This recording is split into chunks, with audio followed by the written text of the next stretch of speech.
नमस्कार दोस्तों, Indian travel online में आपका एक बार फिर से स्वागत है। दोस्तों, हिंदू पंचांग के अनुसार कार्तिक माह के शुक्ल पक्ष की एकादशी तिथि को तुलसी और शालिग्राम जी का विवाह किया जाता है। मान्यता है कि तुलसी विवाह संपन्न कराने से कन्यादान के समान फल प्राप्त होता है। दोस्तों, हिंदू धर्म में कार्तिक माह का बहुत ही बड़ा महत्व है। इस माह में शुक्ल पक्ष की एकादशी को भगवान विष्णु 4 महीने की निद्रा के बाद जागते हैं। उनके जागने के बाद ही सभी तरह के शुभ और मांगलिक कार्य फिर से शुरू हो जाते हैं। इसके बाद ही हिंदू पंचांग के अनुसार कार्तिक माह के शुक्ल पक्ष की एकादशी तिथि को ही तुलसी और शालिग्राम जी का विवाह किया जाता है। मान्यता के है कि तुलसी विवाह संपन्न कराने से कन्यादान के समान ही फल प्राप्त होता है और मोक्ष के द्वार खुल जाते हैं। साथ ही तुलसी जी और शालिग्राम की कृपा से विवाह में आने वाली बाधाएं भी दूर हो जाती हैं। शादीशुदा जीवन में खुशियां बनी रहती हैं। दोस्तों, तुलसी विवाह सामान्य किसी भी हिंदू शादी की तरह ही कराया जाता है। कोई इसका आयोजन देव उठनी एकादशी पर करता है तो कोई द्वादशी तिथि पर।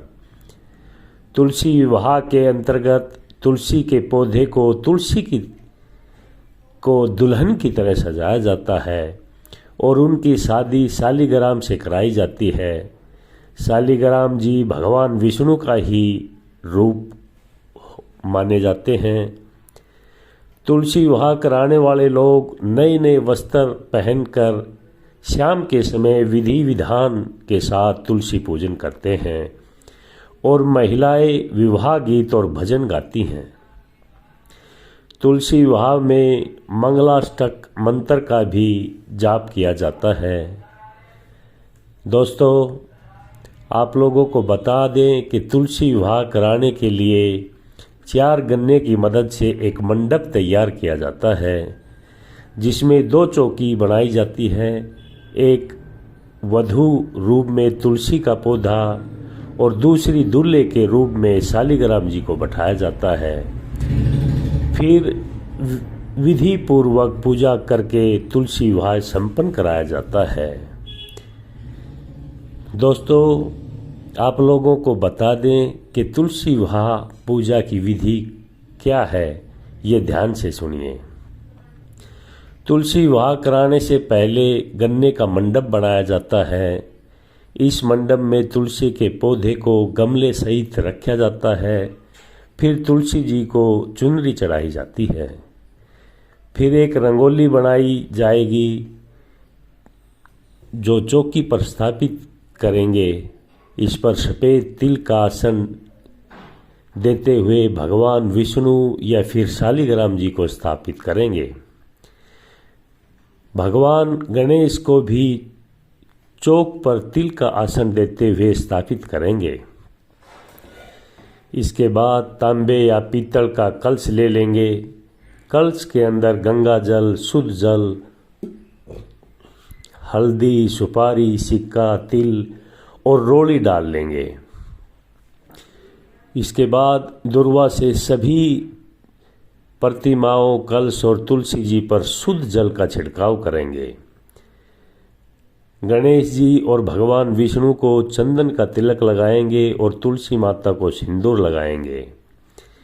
तिलक के बाद आप अपनी क्षमता अनुसार 1 या 5 दीपक जला लीजिए। फिर इससे पहले गणेश जी को दुर्वा, पुष्प, तिल, जनेऊ और रोली चढ़ाएं।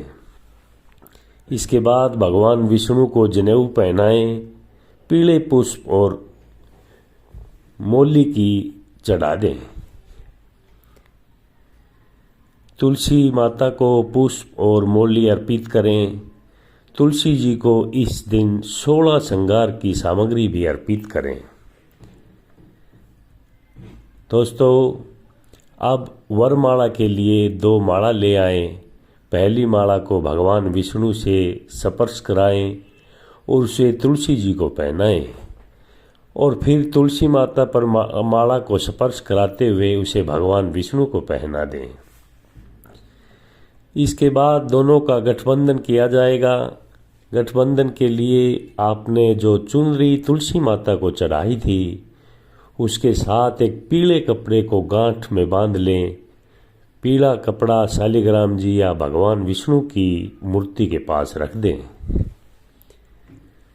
इस गठजोड़ में हल्दी, पुष्प, सिक्का, सफ़ेद तिल और सुपारी भी डाल दें।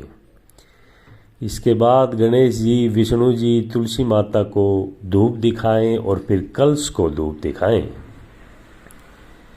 अब भोग स्वरूप आप अपनी श्रद्धानुसार खीर, पूड़ी, सेब, केले, गन्ने, खजूर, सिंघाड़े, आंवले या आंवला का मुरब्बा, रेवड़ी आदि चीज़ें अर्पित करें।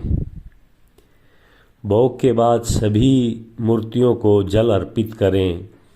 इसके बाद तुलसी और शालिग्राम की हल्दी करें। दोस्तों, गन्ने के मंडप पर भी हल्दी का लेप लगा लें। फिर शालिग्राम जी को चौकी समेत हाथ में लेकर तुलसी जी की 7 बार परिक्रमा करें।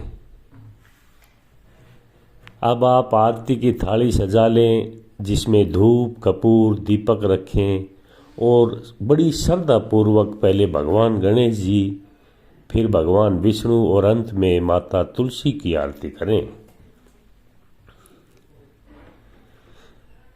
इस प्रकार तुलसी विवाह पूर्ण हो जाएगा और सभी में आप प्रसाद बांट देंगे। तुलसी विवाह के समय मंगल गीत गाना न भूलें।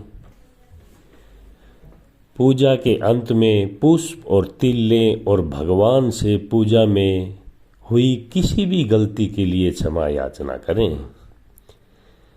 दोस्तों, आप लोगों को ये इन्फॉर्मेशन अच्छा लगे तो शेयर और लाइक ज़रूर करें। आगे भी आप लोगों को ऐसी इन्फॉर्मेशन देते रहेंगे। नमस्कार।